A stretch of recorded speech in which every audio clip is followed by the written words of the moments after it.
presenta 24 horas con Milton Pérez y Diana León. Buenas noches con todos, bienvenidos, muertos y heridos en un nuevo enfrentamiento entre internos de la penitenciaría del Litoral. El hecho revive las escenas terribles que fueron frecuentes hace pocos años. Hola, Diana. Hola, amigos, muy buenas noches. Y en el tema energético, las centrales hidroeléctricas siguen trabajando al mínimo. No hay perspectiva de una reducción de cortes. Empezamos.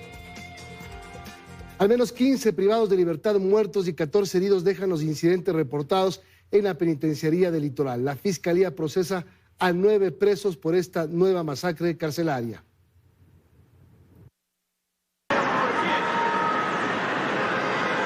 Frente al sector conocido como Limonal, en esta concesionaria que durante el transcurso de esta tarde ha sido blanco de un atentado por parte de sujetos que se movilizaban en una motocicleta y que hicieron detonar un aparato explosivo, del cual por ahora no se conoce si es de fabricación. Vamos con otro tema. Familiares de los privados de libertad asesinados en la nueva masacre de la penitenciaría del Litoral retiran ya los cuerpos de sus parientes en la morgue de la policía en Guayaquil. 2 de los cadáveres fueron hallados decapitados y desmembrados. La esposa de uno de los reos asesinado indica que su ser querido le había advertido hace 2 días lo que iba a pasar. ¿Qué le dijo él antes de ayer? Que los iban a matar, que se les iban a meter y los iban a matar. ¿Quiénes iban a meter? Es que no me dijo porque solamente fue un mensaje que dejó nada más. Sí, que lo saquen rápido, porque los iban a matar a todos.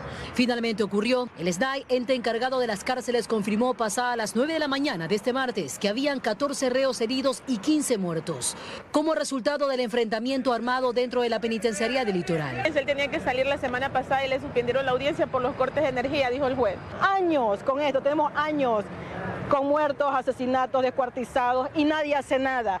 En los exteriores de la morgue de Guayaquil, en el laboratorio de criminalística, familiares de los privados de libertad esperaban los cadáveres de sus seres queridos. Más de 40 personas pedían información. Reportan que desde las 4 de la mañana empezaron a recibir llamadas, contándoles lo que sucedía dentro de la penitenciaría. ¿Cómo puede ser posible que en un lugar donde están resguardados con militares, policía, donde están todos encerrados, se supone que tienen que estar cuidados, se supone que ellos tienen controlado, porque eso nos informan a nosotros y nos engañan todos los días? La tragedia de quienes perdieron a sus parientes se cuenta en las escenas de dolor que una vez más se repiten aquí. Las madres, padres, esposas, hermanos e hijos exigen a las autoridades cumplan con su papel rector dentro de las prisiones para garantizar una auténtica rehabilitación social y evitar estas matanzas producto de la violencia carcelaria. En esta nueva matanza en la penitenciaría del Litoral, 2 de los 15 internos asesinados fueron decapitados y desmembrados. El resto fueron asesinados con armas de fuego y armas blancas. Catalina García, Teleamazonas. Revisamos ahora sí la crónica de lo que ocurrió en la penitenciaría del Litoral, que dejó 15 privados de libertad muertos.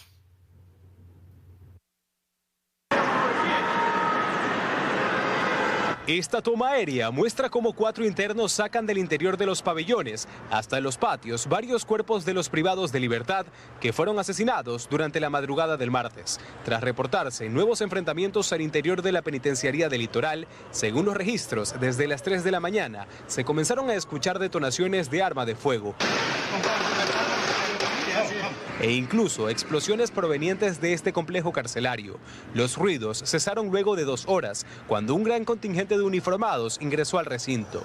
Pasada las 6 de la mañana, decenas de personas llegaron hasta los exteriores de la cárcel, esperando noticias de sus familiares allí recluidos. Mientras que al menos 8 ambulancias, algunas del Ministerio de Salud Pública y otras del Cuerpo de Bomberos de Guayaquil, ingresaron al área de parqueos y tras varios minutos salieron con las balizas y sirenas encendidas, a toda velocidad, escoltadas por patrulleros de la Policía Nacional y un agente penitenciario, con dirección a las casas de salud más cercanas, como fue el caso del Hospital de Monte Sinaí, hasta donde llegaron 8 privados de libertad heridos, por lo que se reforzó la seguridad en este punto. Fue cerca de las 9:20 de la mañana que 2 vehículos de medicina legal hicieron su ingreso a la penitenciaría para sacar los cadáveres. Casi en simultáneo, el Servicio Nacional de Atención Integral a Personas Adultas Privadas de Libertad y Adolescentes Infractores SNAI hizo su primer pronunciamiento mediante su cuenta de X, donde informó que 15 PPLs habían sido asesinados y al menos 14 resultaron heridos. Por su parte, la Fiscalía General del Estado anunció que en las próximas horas se formularán cargos contra 9 privados de libertad por su participación en el delito de asesinato, todos ellos involucrados en esta nueva masacre carcelaria. Ricardo Alcíbar, Teleamazonas.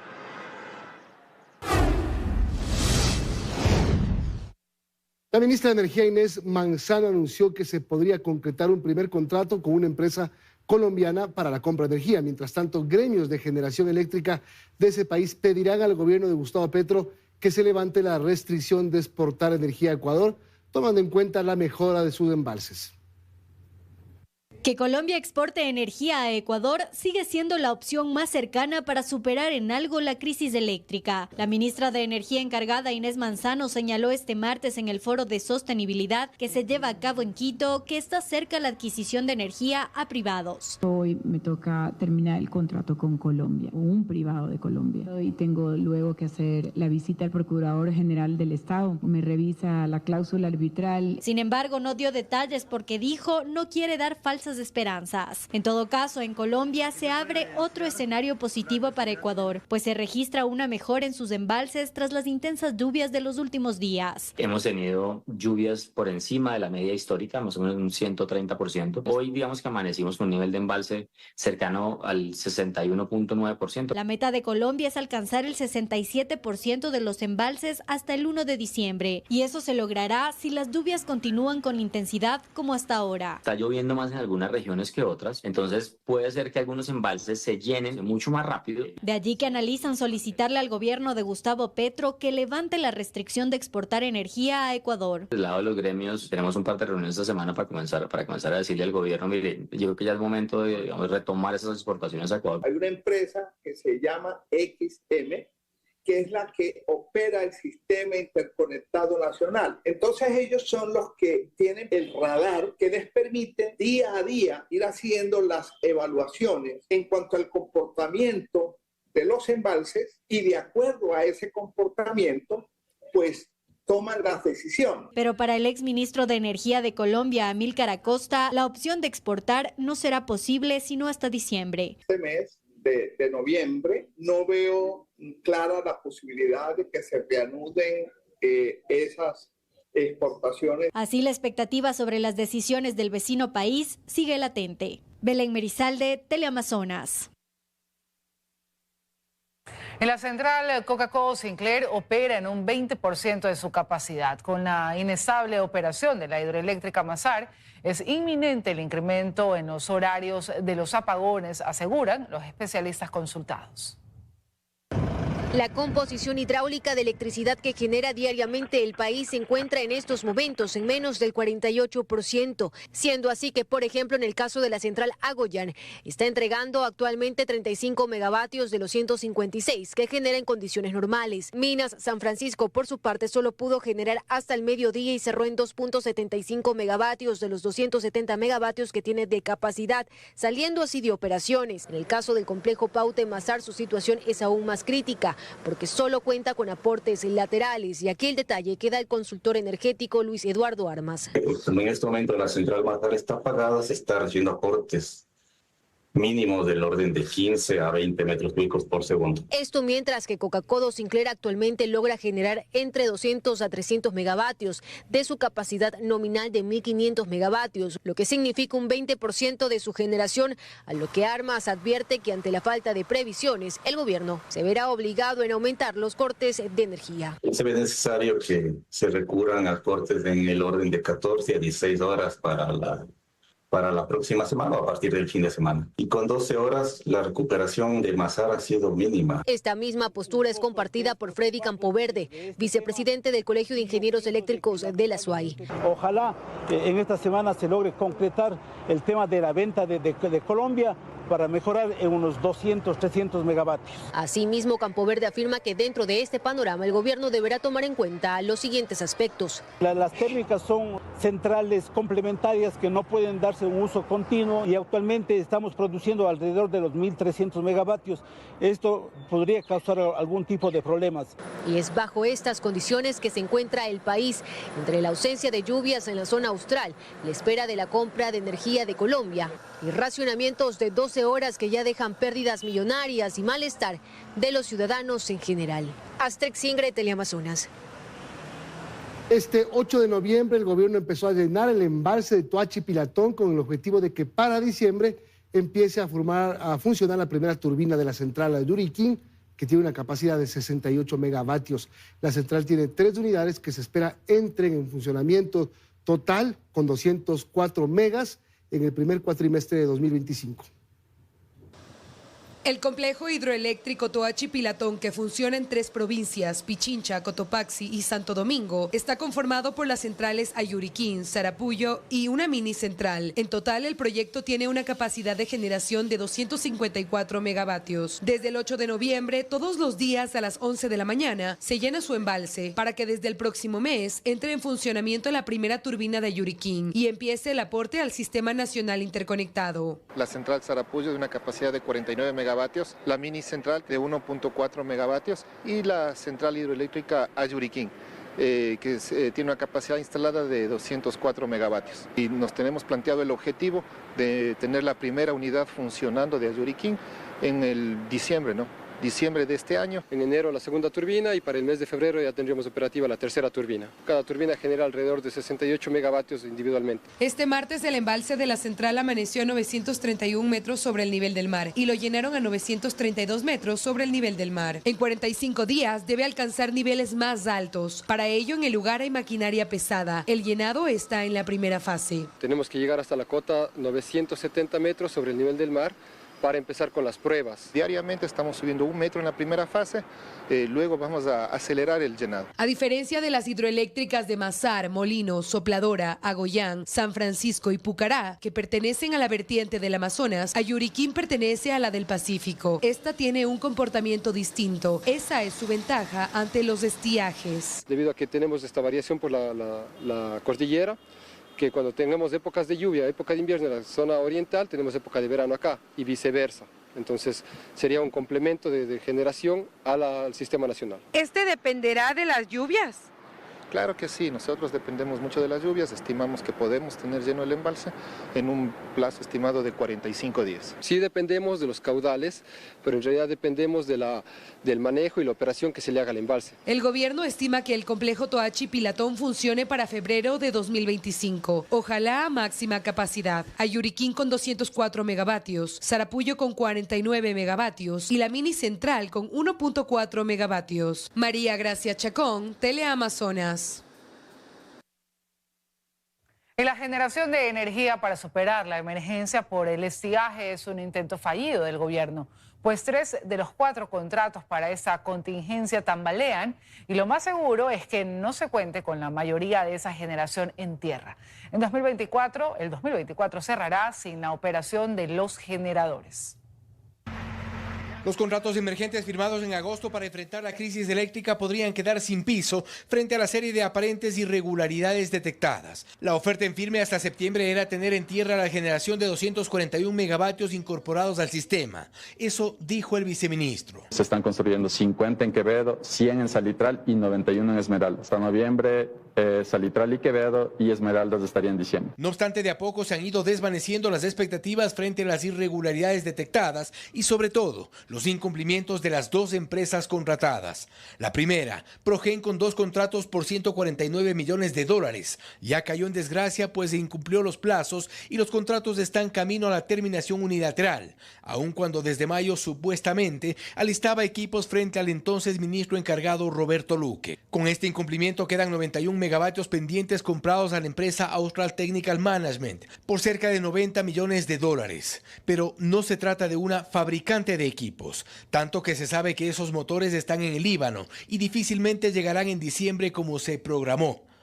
En este contexto, de poco o nada habrá servido la rapidez en los contratos que dejaron de ser emergentes, asegura Sebastián Rivadeneira, exfuncionario de SELEC. Si es que definitivamente los motores no llegarían hasta una fecha establecida que es la finalización del estiaje, es decir, diciembre, ya no serviría de mucho. El objetivo de la contratación emergente era que ingresen los motores justo en los racionamientos, no después. Dos empresas que se beneficiaron de millonarios contratos en emergencia, cuyos anticipos se pagaron para ser parte de un primer bloque de generación eléctrica que ayude a superar la crisis, pero que de momento han incumplido con los hitos establecidos.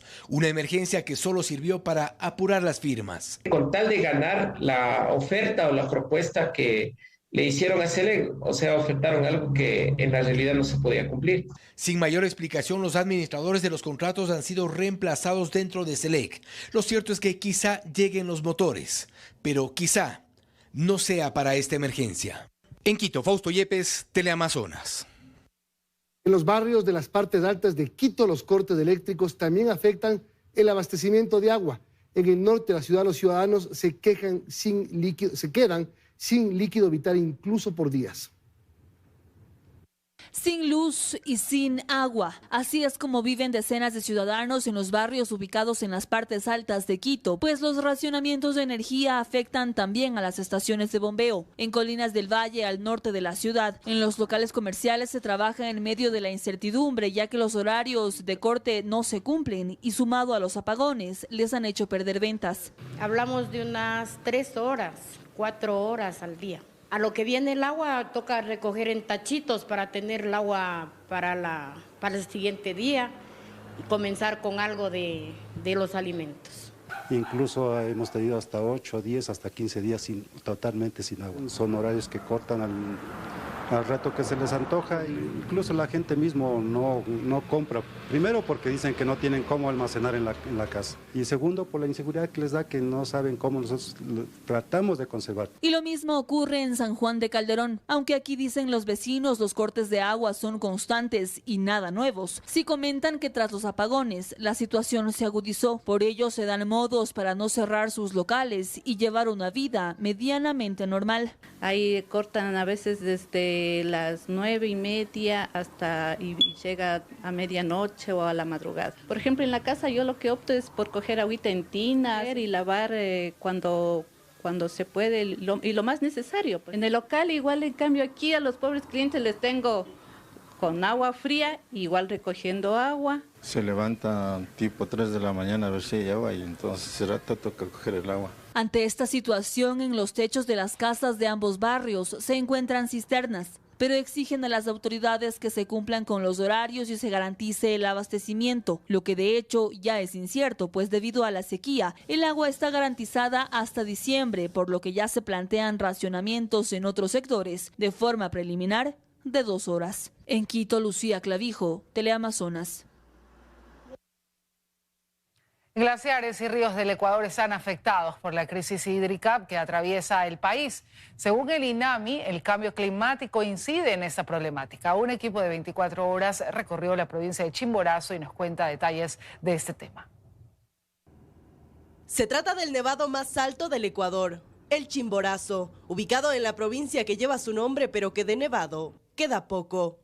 Guías turísticos y comuneros hablan de un Chimborazo que hace años lucía a lo lejos un gran manto blanco, pero hoy se ve así. Octubre, por ejemplo, del 2021, hubo nieve desde el ingreso, desde los 4.386 metros, pero este año sí está muy seco, la verdad. Con más de 5.000 metros de altura, el Chimborazo es considerado uno de los nevados más altos de todo el planeta. Sin embargo, desde 1976 se registra más del 55% de su glaciar derretido. Ahora ya casi no hay presencia nada de nieve. Tenemos un poco de viento, pero aquí podemos ver cómo se refleja el cambio climático. También en la provincia de Chimborazo, en Cujibíe, se encuentra el río Chambo, el mismo que abastece los cultivos agrícolas de la zona por falta de lluvias, razón por la que su caudal ha bajado y preocupa. Ahora está muy bajo, mire, como usted ve, ya todas las piedras casi se les ve, por lo que estamos en una sequía brutal. ¿Pero por qué Ecuador ha registrado la peor sequía en 60 años? Según el INAMI, el cambio climático ha intensificado las condiciones de este siglo. El fenómeno del Niño se presentó bastante más seco de lo que se presentaba en décadas pasadas. Y tiene mucha relación y que ver con esta modulación natural que vive el planeta Tierra. Lo que significa que estas condiciones climáticas el próximo año se mantendrán o incluso empeorarán. Las precipitaciones pueden disminuir, así como lo hemos visto en esta ocasión, para que se consideren estos patrones climáticos naturales dentro de la planificación, que eso es muy importante. Por lo que será responsabilidad de las autoridades pensar en estrategias para enfrentar esta crisis. En Chimborazo, Brigitte Mancheno, Teleamazonas. Pausa, amigos, enseguida. Mañana la Asamblea se convocó para tratar la sanción que deja fuera por 150 días a la vicepresidenta Verónica Abad. Además, conozca quiénes son la vicepresidenta de la República encargada designada y el nuevo ministro de Gobierno. Contamos en breve.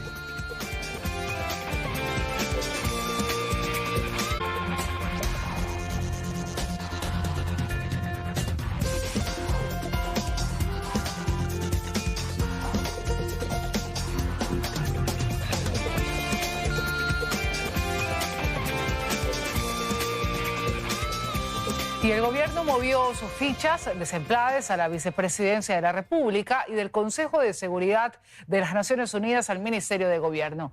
A continuación les contamos quiénes son Sarija Moya y José de la Gasca. Ambos además formaron parte de las filas de anteriores gobiernos. Aunque hemos tenido avances en los últimos años, erradicar la pobreza es uno de los retos más grandes de América Latina. Cuenta con una vasta experiencia en la función pública. Ha formado parte de las filas de los últimos 4 gobiernos, acompañó al actual durante el periodo de transición e incluso su nombre se barajaba como posible ministra de Economía y Finanzas. Es Sarija Moya, quien se desempeñaba como titular de la Secretaría de Planificación y Desarrollo Semplades, pero que tras la suspensión temporal de Verónica Abad, asume la vicepresidencia de la República por encargo del primer mandatario. Ecuador ha tomado las medidas necesarias para mejorar sus ingresos corrientes y Economista, 36 años. Cuenta con posgrados internacionales, ha sido docente universitaria y desde hace 11 años ha estado vinculada a la función pública. Ha sido analista de planificación y presupuesto en Semplades, analista de activos públicos en el Ministerio de Economía, directora de seguimiento y evaluación en Semplades, directora de planificación y seguimiento en el Ministerio de Gobierno, coordinadora de gestión en esa cartera de Estado y finalmente titular de Semplades. Pero no es el único movimiento que ha hecho el gobierno en sus filas. Tras la salida de Arturo Félix Wong del Ministerio de Gobierno, se ha designado en esas funciones a José de la Gasca, abogado de 42 años, con estudios en ciencias sociales, políticas y ciencias forenses, quien se venía desempeñando como embajador de Ecuador ante las Naciones Unidas y como tal, formaba parte del Consejo de Seguridad de la ONU como miembro no permanente. Reafirmamos nuestro respeto por el derecho internacional. En 2020, durante el gobierno de Lenín Moreno, fue designado secretario anticorrupción.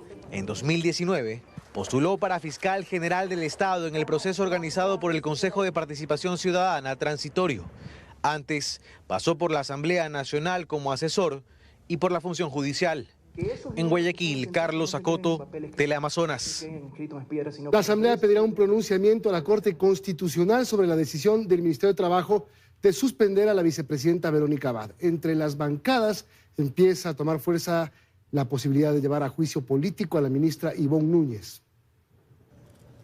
La presidenta del Legislativo, Viviana Veloz, lo anunció. La Asamblea Nacional va a solicitar a la Corte Constitucional un dictamen interpretativo sobre las competencias de la ministra de Trabajo sobre esta inhabilitación. La consulta que hará la Asamblea a la Corte Constitucional es si es que el Ministerio de Trabajo podía o no suspender a la vicepresidenta Verónica Abad en su cargo mediante un sumario administrativo. Decisión de la presidenta que encuentra el respaldo en las bancadas legislativas. Aseguran que la Corte es la única instancia que puede resolver lo ocurrido. Si es que la Corte Constitucional determina que existe un incumplimiento y que la ministra se ha revogado funciones, entonces tiene que comenzar el proceso de fiscalización de forma inmediata. Se habla de Cancillería y Ministerio de Relaciones Laborales. Juicio político en contra de la ministra de Trabajo, porque es evidente cómo se vulnera toda la norma constitucional. La ministra al ser una funcionaria de menor rango jerárquico, ¿cómo se sanciona a uno de elección popular? O sea, estamos de cabeza. En Construye, Jorge Peñafiel dice que independientemente de lo que la Corte pueda dictaminar, la Asamblea debe tomar acciones radicales, ya que una vicepresidenta electa por el voto popular no puede ser reemplazada por un decreto. Estamos ante un golpe de Estado, blando, pretendido ser y escondido a través de circunstancias jurídicas. Pero es, sin duda alguna, el desconocimiento de la voluntad popular. La bancada de gobierno defiende la decisión del presidente Daniel Noboa. Valentina Centeno asegura que lo actuado sobre la vicepresidenta tiene sustento constitucional. Existe una sentencia constitucional de la cual siempre seremos respetuosos y también de la decisión ministerial tomando en cuenta la independencia de funciones. Según la presidenta Viviana Veloz, en el Pleno se planteará la posibilidad de que la vicepresidenta Verónica Abad pueda comparecer ante los legisladores este miércoles y exponer su posición. Karen Aro, Teleamazonas.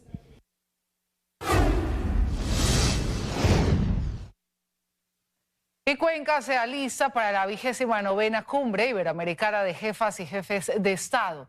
Empresarios ecuatorianos y de otros países ya arribaron a la capital Azuaya para participar en el encuentro. Hacemos contacto con Bernarda Ceballos para que nos dé más detalles. Adelante, Bernarda, ¿cómo vas?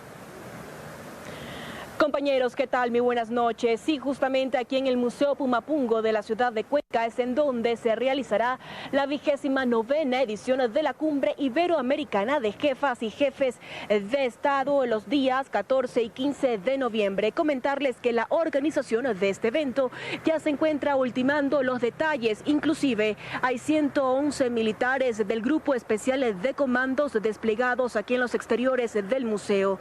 Desde el lunes ya empezaron a arribar a Cuenca varios empresarios y representantes del sector productivo de Ecuador y de otros países. Y es que mañana se realizará el encuentro empresarial iberoamericano. También se tiene previsto que este miércoles Cancillería confirme la lista oficial de presidentes que sí arribarán a esta cumbre iberoamericana. En el siguiente reportaje, Belén Merizalde con los detalles. Veamos. La ciudad de Cuenca está lista para la 29ª Cumbre Iberoamericana de Jefes y Jefas de Estado, que se desarrollará este jueves 14 y viernes 15 de noviembre. En este evento, en el que participan 22 países miembros, se abordarán los temas tratados a lo largo de 2 años en torno al empleo, la seguridad, la sostenibilidad y otros que requieren encontrar soluciones. En total, se han desarrollado 16 foros, 13 de ellos en el gobierno de Daniel Noboa, y uno de los más importantes fue el relacionado con el capítulo de seguridad. Y también se creó un fondo para combatirlo y apoyar a los países a combatir, particularmente a Ecuador. Aunque la canciller Gabriela Sommerfeld prefirió no especificar el monto de ese fondo, dijo que es una cantidad importante que se utilizará en proyectos relevantes para el Ecuador. En esta ocasión, el lema de la cumbre es innovación, inclusión y sostenibilidad, y compromete a los países a seguir una agenda para los próximos 2 años. Se prepara un documento que es la declaratoria final que recoge las principales ideas o materia a trabajarse durante los próximos 24 meses. Para llegar a un consenso en esa declaración, no se requiere la presencia de todos los jefes de Estado de los países miembros. Sommerfeld explica que eso no ha ocurrido en ninguna cumbre anterior y menciona que habrá una importante participación. Más de 4.000 personas se han inscrito. Vamos a esperar hasta el día de mañana para confirmar cuál es el número final de jefes de Estado. Hasta el momento se conoce que 9 jefes de Estado ya han confirmado su presencia, entre ellos el rey de España, los presidentes de Portugal, Paraguay, República Dominicana, el jefe de gobierno de Andorra. Sin embargo, no estarían presentes los líderes de la región, entre ellos los presidentes de Colombia, Brasil, Chile, El Salvador y otros. En todo caso, el gobierno sostiene que lo importante es destacar este momento para potenciar el turismo en Cuenca y el Ecuador. Belén Merizalde, Teleamazonas. Bien, y se tiene previsto que al menos los días 14 y 15 de noviembre no existan cortes de energía en el centro histórico de Cuenca debido a la realización de esta cumbre iberoamericana de jefas y jefes de Estado. Esa es la información que nosotros les tenemos hasta este momento de la noche. Desde aquí, la capital Azuaya. Ustedes continúan con más información desde estudio. Buenas noches. Gracias, Bernarda. Y Bernarda nos estará informando todos los días desde Cuenca sobre esta importante cumbre presidencial. Vámonos a la pausa y antes le recordamos que los cortes eléctricos de 12 horas están vigentes hasta el jueves. Ahí está nuestro QR que nos lleva directamente al teleamazonas.com y tiene toda la información para que usted sepa cuándo y a qué hora le toca. Volvemos.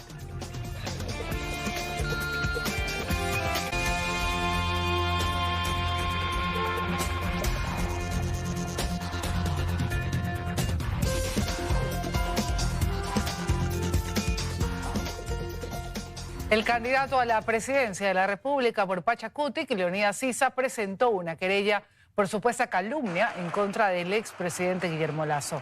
El dirigente indígena acusa al exmandatario de haber usado un espacio de entrevistas para desmerecer las movilizaciones de la CONAIE de octubre de 2019 y de junio de 2022.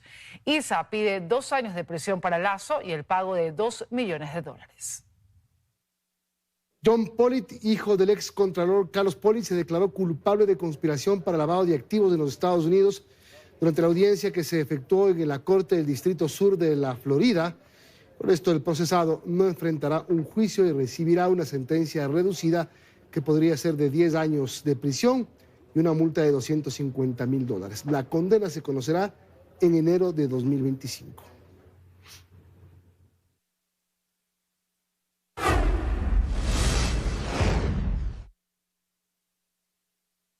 Autoridades del municipio de Alausí, del Ministerio de Transporte y Obras Públicas, firmarán un convenio de cooperación para que el Cabildo pueda operar el ferrocarril. Desde ese cantón de Chimborazo, Ricardo Cruzati nos amplía la información. Adelante, Ricardo. Así es, ¿qué tal, compañeros? Buenas noches. Gran expectativa tienen miles de personas que viven en el cantón Alausí tras el convenio que se va a firmar el día de mañana entre las autoridades del Ministerio de Transporte y Obras Públicas y el GAT municipal de Alausí para que el ferrocarril que ustedes pueden observar en estos momentos pueda operar nuevamente y en este caso volver a tener la reactivación económica que hace aproximadamente 4 años atrás tuvo en este caso Alausí, en el cual en su momento superó los 60,000 visitantes de turistas al año y hoy lamentablemente no llegan ni a los 3,000. Pero con la firma de este convenio que se va a realizar el día de mañana se prevé que quede todo listo para que el GAT municipal de Alausí pueda operar en este caso el tren Alausí y en este caso en las siguientes semanas ellos realizarán una ceremonia dando por inaugurado el tren ferrocarril. Nosotros nos encontramos a esta hora de la noche donde podemos visualizar por tomas de dron como desde muy temprano algunas personas dieron los últimos detalles, tanto en las rieles como en la pintura del tren ferroviario. Nosotros seguiremos el paso a paso de este evento que sin duda alguna a miles de personas aquí en el cantón de Alausí los pone de muy contento, ya que es una forma y una oportunidad de volverse a reactivar nuevamente y salir adelante con sus negocios. Eso es lo que les podemos contar a esta hora. Volvemos con ustedes con más a Estudios. Gracias, Ricardo. Vamos a una pausa, regresamos enseguida.